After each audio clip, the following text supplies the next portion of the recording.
13절로 17절까지 저와 교독하시고 마지막 절 17절은 같이 읽겠습니다. 예수께서 다시 바닷가에 나가심에 큰 무리가 나왔거늘 예수께서 그들을 가르치시니라. 또 지나가시다가 형제가 세간에 앉아 있는 것을 보시고 그에게 이르시되 나를 따르라 하시니 그의 집에 앉아 잡수실 때에 많은 세리와 죄인들이 예수와 그의 제자들과 함께 앉았으니 이는 그러한 사람들이 많이 있어서 예수를 따름이러라. 바리새인의 서기관들이 예수께서 죄인과 세리들과 함께 잡수시는 것을 보고 그의 제자들에게 이르되 어찌하여 세리들이 죄인들과 함께 먹는가. 함께 읽습니다. 예수께서 들으시고 그들에게 이르시되 건강한 자에게는 의사가 쓸데없고 병든 자에게라야 쓸데있느니라. 나는 의인을 부르러 온 것이 아니요 죄인을 부르러 왔노라 하시니라. 아멘. 지난주에는 예수님께서 집에 들어가 계시는데 내 친구가 아픈 사람을 데리고 왔는데 가까이 갈 수가 없어가지고 지붕까지 뜯어가면서 예수님께 나온 사건을 보았습니다. 예수님은 예수님께 나온 그 자체를 믿음으로 칭찬해 주셨습니다. 그리고 예수님께서 하나님이시고 치료자이신 것을 보여주셨습니다. 오늘 예수님은 다시 큰 무리 가운데 계십니다. 우리 13절 말씀을 같이 읽겠습니다. 시작. 예수께서 다시 바닷가에 나가심에 큰 무리가 나왔거늘 예수께서 그들을 가르치시니라. 바닷가에 왜 나가셨을까? 왜 들판에 가셨을까? 왜 산에 혼자 홀로 산에 가시는 거 말고 산에 오르셔서 가르치셨을까? 이것은 전달과 굉장히 중요한 연관이 있을 거라고 학자들이 연구를 하고 있습니다. 그러니까 어떻게 하면은 그 인공 구조물이 없는 상태에서 많은 사람에게 내용을 전달할 수 있냐는 거죠. 우리는 마이크 시스템 정말 좋은 시대예요. 이승민 집사님과 함께라면 뭐 10,000명 정도는 그냥 단칼에 끝낼 수 있습니다. 그런데 그때는 이게 없잖아요. 그러니까 어떻게 하겠어요? 바람이 어느 방향인가, 또 고저차가 어떤가, 여기 지형지물이 어떻게 좀 막고 있어서 소리가 잘 전달이 되는가, 이런 것을 고려할 수밖에 없었을 것입니다. 그런데 바닷가도 그런 연설을 하기에 꽤나 좋은 장소였던 것 같아요. 그래가지고 예수님께서 배를 띄우고 물론 파도가 막 치고 있을 때는 소리가 하나도 안 들리지만 그게 아니라 잔잔한 상태에서 바람이 살살 불고 바닷가 쪽이 귀가 높으면은 사람들이 바다에 옹기종기 앉으면은 소리가 딱 막히면서 바람은 살살 이렇게 부니까 귀가 잘 들리는 거죠. 그래가지고 예수님의 말씀을 배울 수 있습니다. 어쨌든 예수님은 큰 무리도 가르치셨습니다. 소수 정예만 가르치신 것이 아니에요. 이렇게 사람들이 많이 모여서 보고 있는 상황에서 14절에 사건이 생겼습니다. 14절도 같이 읽겠습니다. 시작. 또 지나가시다가 알페오의 아들 레위가 세관에 앉아 있는 것을 보시고 그에게 이르시되 나를 따르라 하시니 일어나 따르니라. 아멘. 여기 알페오의 아들 레위, 이 사람은 마태복음의 저자인 마태라고 불리기도 합니다. 마태라는 뜻이 하나님의 선물이라는 뜻이거든요. 그래서 시몬 베드로처럼 레위, 마태도 아마 예수님께서 마태란 이름을 주신 게 아닌가 이렇게 생각을 해봅니다. 이 사람이 세관에 앉아 있어요. 세금을 걷고 있습니다. 이런 사람 세리라고 부릅니다. 이 사람들은 여러 가지로 다양하게 욕을 먹습니다. 어떤 사람 경우에는 민족 반역자로 불리기도 하겠죠. 로마에 세금 갖다 주니까. 그런데 이 사람 여기 왜 앉아 있었을까요? 바닷가에. 어떤 사람은 이렇게 설명을 하더라고요. 바다에서 물고기를 잡아가지고 가는데 그 사람을 딱 잡는 거예요. 너 물고기 100마리 잡았지? 여기서 10마리는 세금이야.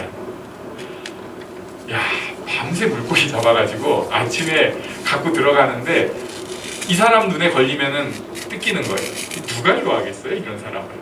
그거 길목을 딱 거기 앉아가지고, 거기는 자기는 양복 묶여요. 딱 거기 앉아가지고 모르겠어요, 뭐 그늘 집 같은 거 하나 해놓고 뭐 해가면서 게다가 가버나움이라는 도시를 볼 때 여기는 외국인들이 많이 드나드는 곳이었습니다. 그래서 아마 교역을 하고 그것에 따른 세금도 거둘 수 있지 않았을까? 자, 문제는 이 사람이 이런 식으로 사람들을 많이 만나다 보니까 부정한 사람들이랑 접촉하는 경우가 생깁니다. 이방인이라든지 또는 시체를 만진 사람이라든지 죽은 것을 만진 사람들과 접촉해서 그 사람도 부정해져요. 우리 몇 주 전에 그 나병 환자 얘기를 봤잖아요. 부정하다는 거는 그냥 쉬운 말로 더럽다는 겁니다. 그러니까 유대 관점에서 더러운 사람이에요. 그래서 이 사람은 다른 원인도 있지만 유대 공동체 안에 정식 소속이 안 됐습니다. 명부에 없어요. 요즘 우리나라식으로 하면 주민등록번호 이 사람은 안 줘요. 좀 극단적으로 얘기하면 너는 우리 공동체 아니야. 그래서 예배도 공식적으로 가서 참석을 할 수가 없고요. 몰래 그냥 이방인처럼 가서 예배 참석하는 수밖에 없는 그런 사람이었어요. 자, 그러면은 우리가 이런 얘기를 듣고 생각을 해보면 세리 안 하면 되잖아요. 아니면 옛날에 했으면 하다가 말면 되잖아요. 정말 먹고 살려고 했으면. 그런데 사람이 그 길에 들어서면은 나오기가 굉장히 어렵습니다.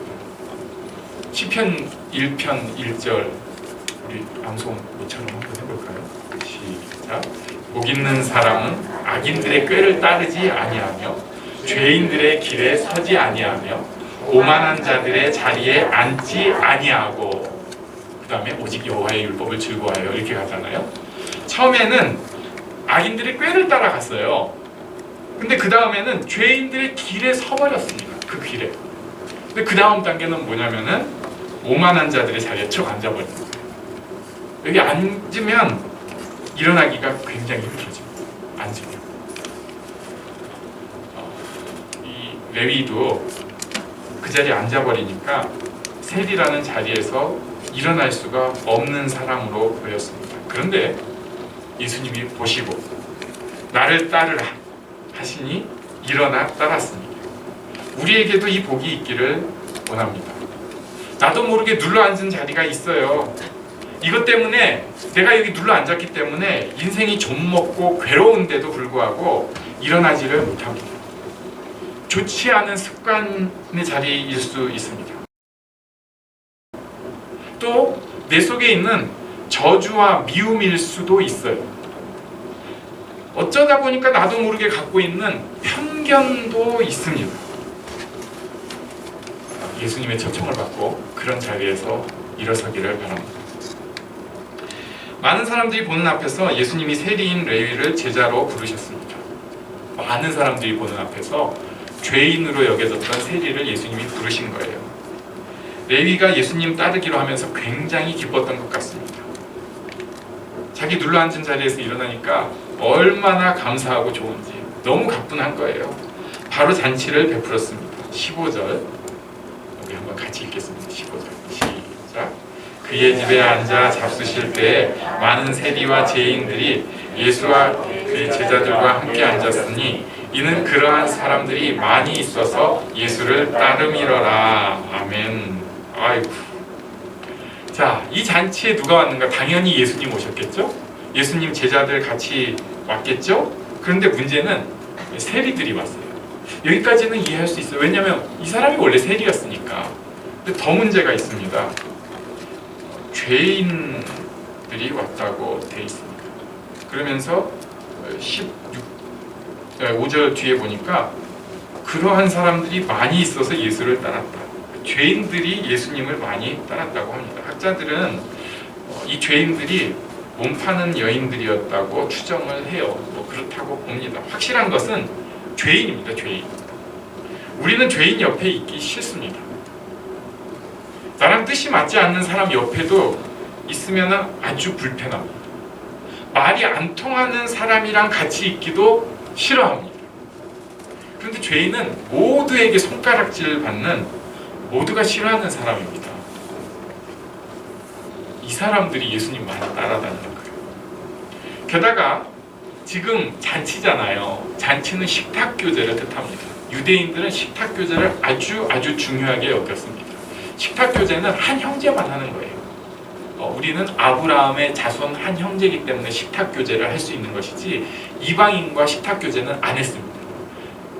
이 어느 정도로 철저히 지켰냐면 나중에 베드로가 교회의 우두머리 역할이잖아요. 그런데도 이방 사람들이 오니까 원래는 같이 먹고 있었어요.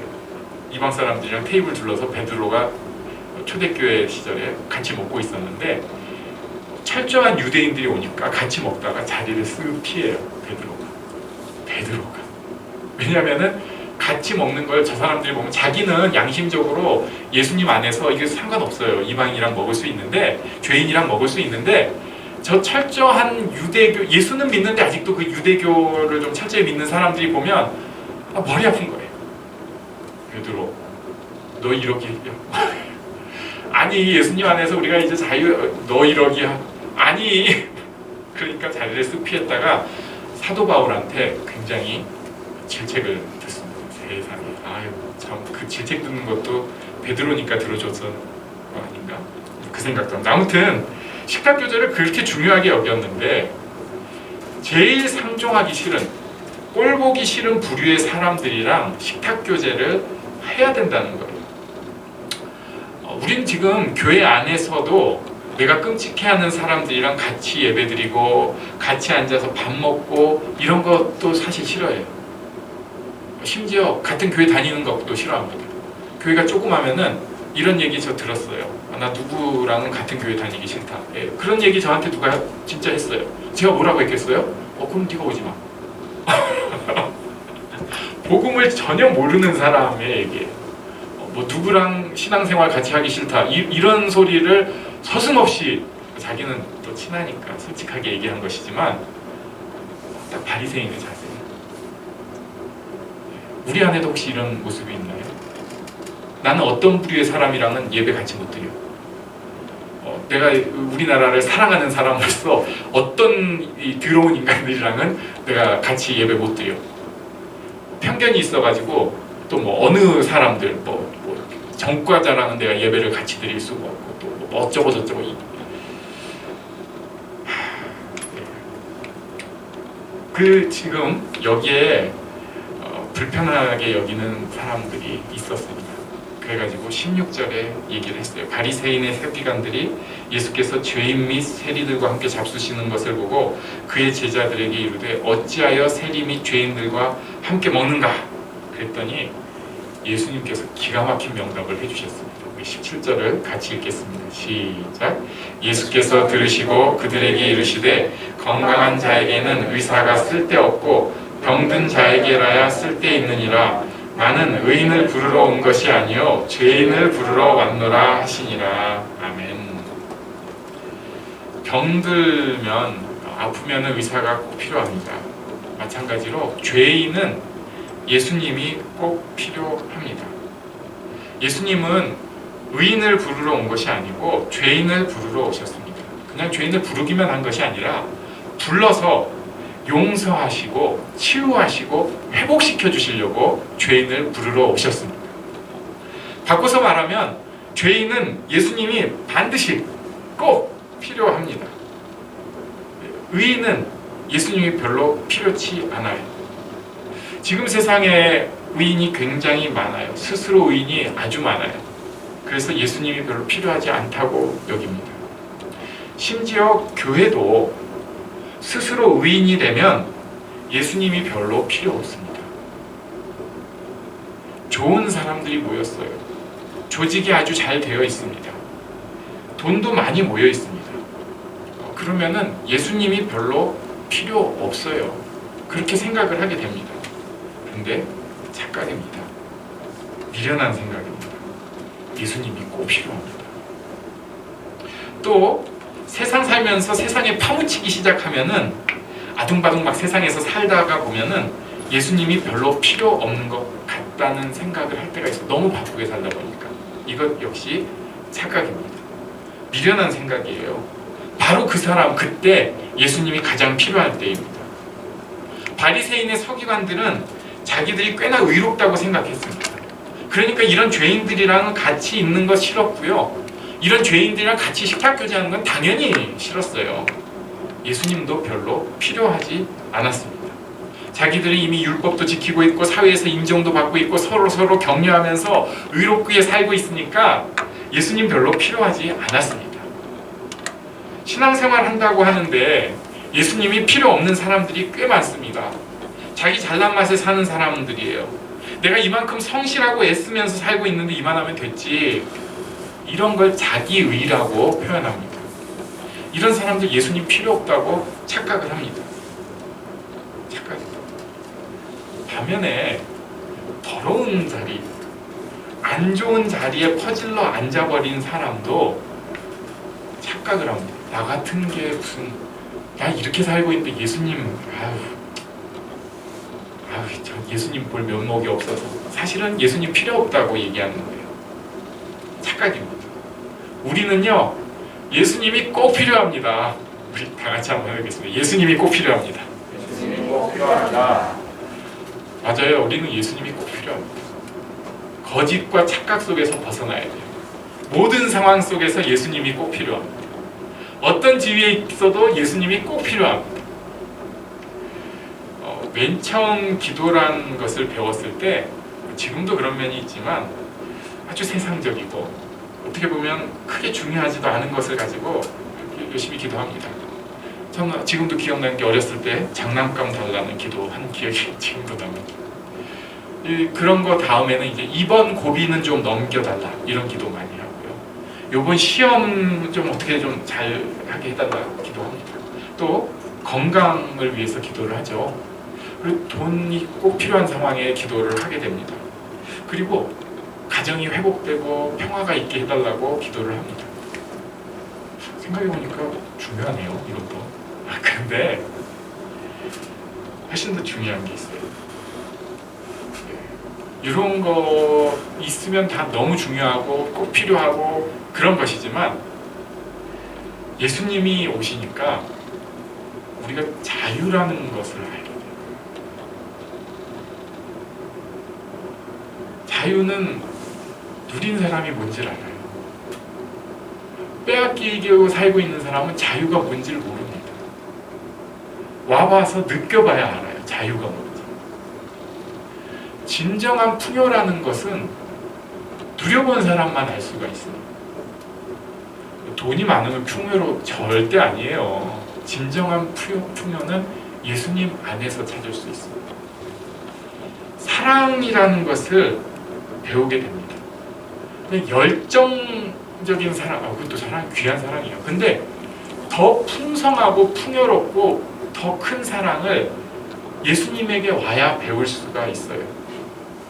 치유, 회복이 무엇인지를 예수님 때문에 알 수가 있습니다. 그리고 예수님을 아니까, 예수님을 만나니까 이런 것에 대해서 알고 끝나는 게 아니라 맛을 보게 됩니다. 누리게 됩니다. 예수님이 오시니까 내가 누군지 알게 돼요. 진정한 나, 이 땅에 왜 살고 있는지 알게 되고 내가 이 땅에 얼마나 귀하고 소중한 존재인지를 알게 됩니다.